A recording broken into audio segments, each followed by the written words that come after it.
നമ്മുടെ ബഹുമാനപ്പെട്ട ആറ്റക്കോയത്തങ്ങളെക്കുറിച്ചും നൂറെ ഹബീബിനെക്കുറിച്ചുള്ള തെറ്റിദ്ധാരണകളൊക്കെ ആളുകളടുത്ത് നിന്ന് മാറിക്കൊണ്ടിരിക്കുകയെന്ന് തോന്നുന്നുണ്ട്. കാരണം ഒരുപാട് യൂട്യൂബർമാർ വന്നുകൊണ്ട് അവർക്ക് റീച്ച് കിട്ടാനും അതുപോലെ തന്നെ നൂറെ ഹബീബിൻ്റെ ബഹുമാനപ്പെട്ട സയ്യിദ് ആറ്റക്കോയ തങ്ങളെ പല ആളുകളും കിണഞ്ഞ് ശ്രമിച്ചിരുന്നു. പക്ഷേ അതൊന്നും എവിടെയും എത്തിയിട്ടില്ല. ബഹുമാനപ്പെട്ട സയ്യിദ് അവർകൾ ഇന്നും പതിവിലും വളരെ ഉഷാറായിട്ട് മുന്നോട്ട് പോയിക്കൊണ്ടിരിക്കുന്ന ഒരവസ്ഥയാണ് ഇന്ന് നമ്മളെല്ലാവരും കണ്ടുകൊണ്ടിരിക്കുന്നത്.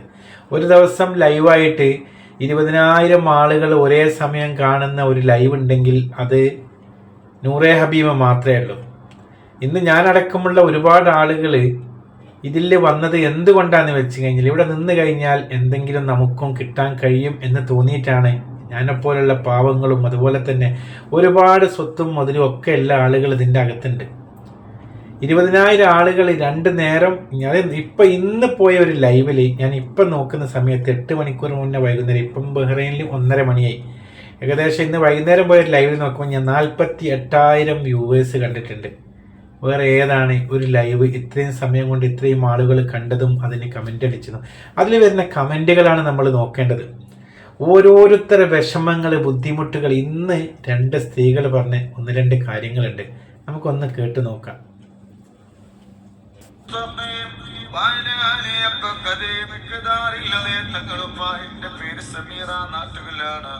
നമ്മളെ ഗ്രൂപ്പിലൊരു മോളെ കല്യാണം കഴിഞ്ഞ് 15 വർഷമായി. അന്ന് മുതൽ ആ ഭർത്താവ് കല്ലിനടിമയാണ്, പെണ്ണിനടിമയായിരുന്നു. സുബ്ഹാനല്ലാഹ്. ആളുകളെ പറഞ്ഞു സലാത്തുൽ ഫാത്തിഹിന്റെ മജ്ലിസിൽ ഇരിക്കാൻ. ആ കുടുംബം സലാത്തിന്റെ മജ്ലിസ് കാണാൻ തുടങ്ങി. അൽഹംദുലില്ലാഹ്, ഇന്ന് ആ കുടുംബം സ്വർഗമാണ്. ഇപ്പൊ ആ മനുഷ്യന് കല്ല് കുടിക്കുന്നില്ല, പെണ്ണ് പിടിക്കുന്നില്ല. ഇതിന്റെ തെളിവ് നിങ്ങൾക്ക് ഞാൻ തരാം. എൻ്റെ ഉമ്മ ജീവിച്ചിരിപ്പുണ്ട്. എൻ്റെ ഉമ്മനോട് ചോദിച്ചറിയാം. എൻ്റെ ഉമ്മ എന്നോട് കഴിഞ്ഞ പ്രാവശ്യം പറഞ്ഞൊരു സംഭവമുണ്ട്. ഉമ്മ അറിയുന്നേ, ഉമ്മാൻ്റെ ഒരു കൂട്ടുകാരിൻ്റെ മകൻ ഇതേപോലെ വളരെ മോശപ്പെട്ട സ്വഭാവമായിട്ട് കഴിഞ്ഞിട്ട് മോനോട് പറഞ്ഞ്, നീ ഒന്ന് ഈ മജ്ലിസിലൊന്ന് ഇതൊന്ന് കേൾക്ക് മോനെന്ന്. ആദ്യമൊന്നും മോൻ കേൾക്കൂലായിരുന്നു, മോനൊക്കെ മാറി നിൽക്കുകയായിരുന്നു. പിന്നെ മോനെ കേൾക്കാൻ തരത്തിൽ ഉമ്മ കുറച്ച് ലൗഡ് സ്പീക്കറിലൊക്കെ ഇട്ട് മോനൊന്ന് കേൾക്കൽ തുടങ്ങി. ഇന്ന് കഴിഞ്ഞ ഒരു മാസം തന്നെ ഞാൻ നാട്ടിൽ പോയ സമയത്ത് പള്ളിയിൽ നേരത്തെ പോയിട്ട് അവസാനം പോകുന്ന ഒരു മോനായിട്ട് ഉമ്മാക്ക് ആ മോനെ മാറ്റി കിട്ടിയിട്ടുണ്ട്. സത്യമാണ്. 15 വർഷമായിട്ട് ഒരു കുടുംബത്തിലെ ഒരു കുടുംബനാഥന്, ആ വീട്ടിൽ കള്ളുകുടിയനും പെണ്ണുപിടിയനുമായിട്ട് കഴിഞ്ഞിരുന്ന ഒരു ഭർത്താവിന് ഇത്രയും മാറ്റങ്ങൾ സംഭവിച്ചിട്ടുണ്ടെങ്കിൽ ഈ നൂറെ ഹബീബിൽ വെച്ച് തന്നെയാണ്. ഇതൊക്കെ തന്നെയാണ് ഇതിൻ്റെ തെളിവ്. ഇനിയുമുണ്ട് കേട്ടോ. ഇതിനെ സഹായിക്കുന്നവർ, അവർക്ക് ഉണ്ടായ ഗുണങ്ങൾ കൊണ്ട് നൂറെ ഹബീബിന് കൊടുത്ത പണമാണ് നമുക്കെല്ലാം ഇന്ന് കാണുന്നത്. എത്രയോ കുട്ടികളെ, പെൺകുട്ടികളെ കല്യാണം മതം ജാതി നോക്കാതെ കല്യാണം കഴിച്ച് കൊടുക്കുന്ന ബഹുമാനപ്പെട്ട സയ്യിദ് അവർകൾ, അള്ളാഹു ദീർഘായുസ്സും ആഫിയത്തും കൊടുക്കട്ടെ. എത്ര ബാഡ് കമൻറ്റ് വന്നാലും നിർത്താൻ പോകുന്നില്ലേന് ഞാൻ. ഒരുപാട് സഹോദരന്മാരെയും സഹോദരിമാരെയും പ്രാർത്ഥന ഇന്ന് എനിക്കുണ്ട്. പേഴ്സണലായിട്ട് തങ്ങൾക്ക് വേണ്ടിയിട്ട് തങ്ങളായിട്ട് പരിചയമുള്ള ആളുകൾ ഇന്ന് എൻ്റെ നമ്പറിലേക്ക് മെസ്സേജ് അയക്കുന്നുണ്ട്. നിങ്ങൾ നിർത്തരുത്, ഇത് പറഞ്ഞുകൊണ്ടിരിക്കണം എന്ന് പറഞ്ഞിട്ട്. ഇത് പറയലും എനിക്കൊരു ഭാഗത്തായിട്ടാണ് ഇപ്പം ഞാൻ കാണുന്നത്. തങ്ങളെക്കുറിച്ച് ഇങ്ങനെ പറഞ്ഞുകൊണ്ടിരിക്കൽ മനസ്സിനൊരു മാറ്റം, ഒരു ശാന്തത ലഭിക്കുകയാണ്. പ്രതിഷേധക്കാർക്കൊക്കെ അടങ്ങിയ സമയമാണ്. തങ്ങൾ മുന്നോട്ട്, തങ്ങൾ ഒരിക്കലും പുറകോട്ട് പോയിട്ടില്ല, കുതിച്ചുകൊണ്ടിരിക്കുക. ഒന്നുകൂടി നിങ്ങൾ കേൾക്കണം കേട്ടോ.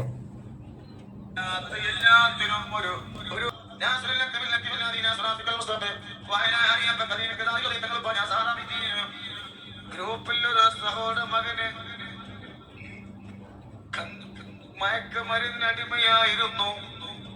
അൽഹംദുലില്ലാഹ്, ഈ മജ്ലിസിന്റെ ബറക്കത്ത് കൊണ്ട് അതിൽ നിന്ന് പിന്മാറിയിട്ടുണ്ട്. സ്വലാത്തിന്റെ പവറാണ്, സ്വലാത്തിന്റെ പവറാണ്. അല്ലാഹുവേ, നീ ഖൈറ് നൽകണേ അല്ലാഹ്. ഇനി മയക്കുമരുന്ന് ഉപയോഗിക്കുന്ന ഖൽബ് കൊടുക്കല്ല റബ്ബേ. ഈ മയക്കുമരുന്ന് എന്നൊക്കെ പറയുന്നത് അതിന് അഡിക്റ്റായി പോവുകയാണ് ഓരോരുത്തർ. അപ്പോൾ അതിൽ രക്ഷ കിട്ടാൻ അവരെ പിടിച്ച് അടിച്ചിട്ടോ കൊന്നിട്ടോ ഒന്നും കഴിഞ്ഞ പ്രാവശ്യം ബാലുശ്ശേരി കുറ്റിയാടിയോ കക്കോടിയുള്ള ഒരു ഉമ്മ വന്ന് പോലീസിലെ പറഞ്ഞിട്ട് പോലീസ് പോലും കൈ വിടിഞ്ഞു പോയ സമയത്ത് ആ ഉമ്മ പോയത് നേരെ റിപ്പോർട്ടർ ചാനൽ നമ്മളെ മൊട്ട അരുൺകുമാറിൻ്റെ അടുത്തേക്കാണ് പോയത്. അത്ര ആയിപ്പോയി. എവിടേക്ക് പോകണമെന്ന് ആർക്കും മാതാപിതാക്കൾക്ക് അറിയുന്നില്ല, വീട്ടിലിരിക്കാൻ കഴിയുന്നില്ല. അങ്ങനത്തെ സ്ഥലത്താണ് സലാത്തുൽ ഫാത്തിഹയും നൂറെ ഹബീബും വിജയിക്കുന്നത്. നൂറെ ഹബീബിൻ്റെ വിജയം കാണുന്നത് നാശത്തിലേക്ക് പോകുന്ന ആളുകളെ നല്ലതിലേക്ക് തിരിച്ചു കൊണ്ടുവരികയാണ് അവർ ചെയ്യുന്നത്. ഇതിനെതിരെയാണ് ഇങ്ങനത്തെ ആളുകൾ വിമർശനവുമായിട്ട് ഒളിയമ്പുമായിട്ടും അതുപോലെ തന്നെ ജനങ്ങളൊക്കെ കിട്ടാൻ, ജനങ്ങൾക്ക് എന്ത് വേണ്ടാത്തത് കിട്ടിക്കഴിഞ്ഞൊക്കെ വ്യൂവേഴ്സ് ഉണ്ടാവും. ആ പറഞ്ഞ ആളുകളെ യൂട്യൂബിലെ ഒരുപാട് പഴയ വീഡിയോസ് നിങ്ങൾ എടുത്ത് നോക്കുക, ഒന്നിന് 100 മേലെ പോയിട്ടുണ്ടാവില്ല. പക്ഷെ തങ്ങളെക്കുറിച്ച് പറഞ്ഞ വീഡിയോസിന് എല്ലാത്തിനും 5000-നും 10,000-നും മേലെ പോയിട്ടുണ്ടാവും. അത് നല്ലത് പറഞ്ഞവർക്കുണ്ട്, മോശം പറഞ്ഞവർക്കുണ്ട്. ഉദാഹരണത്തിന് എൻ്റെ വീഡിയോസ് നോക്കേണ്ടി, തങ്ങളെക്കുറിച്ച് എന്തെങ്കിലും ഞാൻ പറയുന്നുണ്ടെങ്കിൽ അതിനൊക്കെ നല്ല മാർജിനിൽ വ്യൂവേഴ്സ് പോകുന്നുണ്ട്, 1000-ന് മേലെ പോകുന്നുണ്ട്. ബാക്കിയുള്ളത് എന്തൊക്കെ കുറവേ ഉണ്ടാവും. അതാണ് തങ്ങളെ മഹത്വം. അപ്പോൾ നിങ്ങൾക്ക് ആർക്കെങ്കിലും എന്തെങ്കിലും വ്യൂവേഴ്സിനൊക്കെ യൂട്യൂബിൽ കിട്ടണമെങ്കിൽ ആറ്റക്കോയത്തെക്കുറിച്ച് തങ്ങളെക്കുറിച്ച് നല്ലതും പറയുക, വിമർശിക്കുകയും ചെയ്യുക. നിങ്ങൾക്ക് നല്ലത് കിട്ടും. അതാണ് തങ്ങളെ മഹത്വം നമ്മളൊക്കെ മനസ്സിലാക്കുക.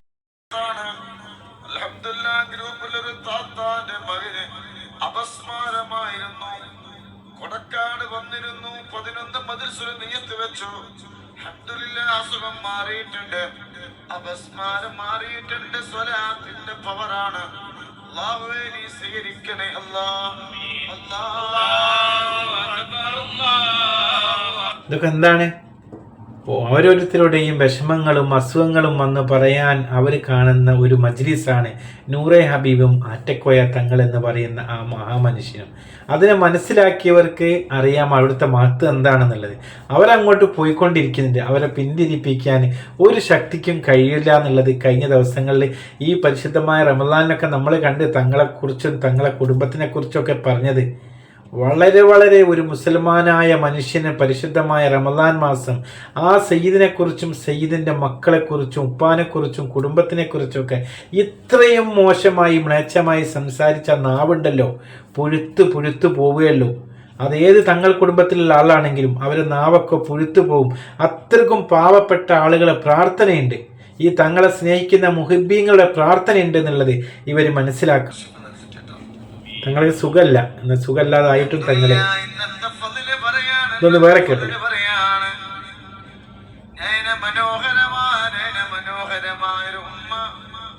ഒരു ഉമ്മ 2 കമ്മില് സമ്മാനിച്ചു.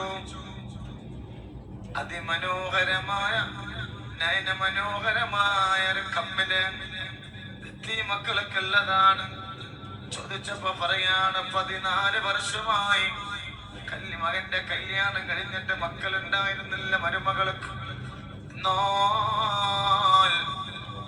ആളുകൾ പറഞ്ഞു സലാത്തുൽ ഫാത്തിഹിനെ കുറിച്ച് ഇത് കേൾക്കാൻ തുടങ്ങി.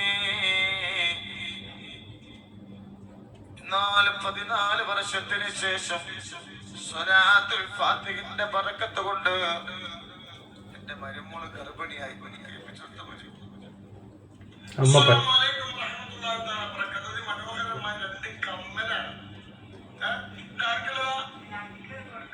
തെളിവാണ് കേട്ടോ, തങ്ങൾ വെറുതെ പറയല്ല.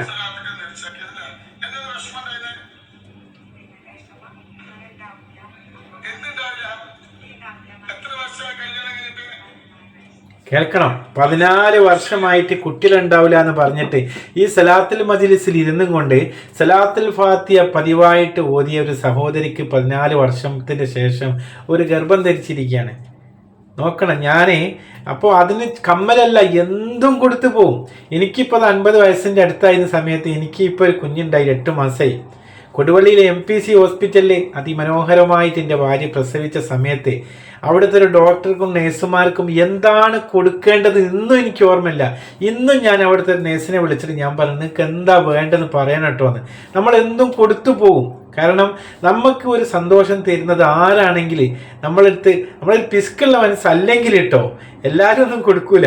പിസ്കില്ലാത്ത മനസ്സുള്ളവരാണ്, കൊടുക്കുന്നവരാണെങ്കിൽ എന്ത് വേണമെങ്കിലും കൊടുത്തു പോകും. കൊടുവള്ളിയിലെ MPC ഹോസ്പിറ്റലിൽ കാണുകയാണെങ്കിൽ ഞാൻ ഇപ്പോഴും ഇവിടെ വെച്ച് പറയുകയാണ്, നല്ലൊരു ഡോക്ടർ അവിടെ ഉണ്ട്, ഗൈനക്കോളജിസ്റ്റ് ഡോക്ടറാണ്. പരസ്യമായിട്ടല്ല പ്രിയപ്പെട്ടവർ ഈ പറയുന്നത്. അത് ഞാൻ എൻ്റെ ആദ്യത്തെ 2 കുട്ടികളും പ്രസവിച്ചത് വേറൊരു വലിയ ഹോസ്പിറ്റലിലായിരുന്നു. പക്ഷെ അവിടത്തേക്കാട്ടൊക്കെ ഒരുപാട് പൈസ പാവങ്ങൾ മെഡിക്കൽ കോളേജിൽ നിന്നാണ് പറയുന്നത് കൊടുവള്ളി MPC ഹോസ്പിറ്റലിനെ കുറിച്ച്. കൊടുവള്ളിയിലെ അതിസമ്പന്നരായ ആളുകൾ പാവപ്പെട്ടവർക്ക് വേണ്ടിയിട്ട് ആ ഒരു കുടുംബം കാഴ്ചവെച്ചതാണ് MPC ഹോസ്പിറ്റൽ. പക്ഷേ അവർക്ക് ആ ഹോസ്പിറ്റലിൽ ഇന്ന് വരെ ഒരു സമ്പന്നത അവർ കാണിച്ചിട്ടില്ല. പാവപ്പെട്ടവരും ആര് അവിടെ കയറി ചെന്ന് കഴിഞ്ഞാലും നല്ല റെസ്പെക്റ്റോട് ബഹുമാനത്തോട് കൂടിയിട്ട് അവർ സ്വീകരിക്കുകയും ചെയ്യുന്നുണ്ട്. മിതമായ നിരക്കിൽ ഡോക്ടർ ഫീസും മരുന്നുകളും കൊടുത്ത് രോഗികളെ ചികിത്സ അവർ പൂർത്തീകരിച്ച് ഇന്ന് വരെ ഒരു കംപ്ലൈൻറ്റ് ഇല്ലാത്ത രീതിയിൽ ആ ഹോസ്പിറ്റലിൽ മുന്നോട്ട് പോകുന്നുണ്ട്. ഞാൻ ഈ അവസരത്തിൽ പറയാൻ വന്നത് എന്താ വെച്ചാൽ, തങ്ങൾക്ക് ആ ഒരു 2 കമ്മല് ആ ഇത്താത്ത കൊടുത്തിട്ടുണ്ടെങ്കിൽ ഞാൻ ആ ഹോസ്പിറ്റലിന് എന്ത് വേണമെങ്കിലും കൊടുക്കാമെന്ന് പറഞ്ഞ് അതാണ് നമ്മുടെ മനസ്സ്. നമുക്കൊരു സന്തോഷം എവിടെന്നെങ്കിലും കിട്ടിക്കഴിഞ്ഞാൽ നമ്മൾ അവർക്ക് വേണ്ടി എന്തും ചെയ്യാൻ റെഡിയാണ്.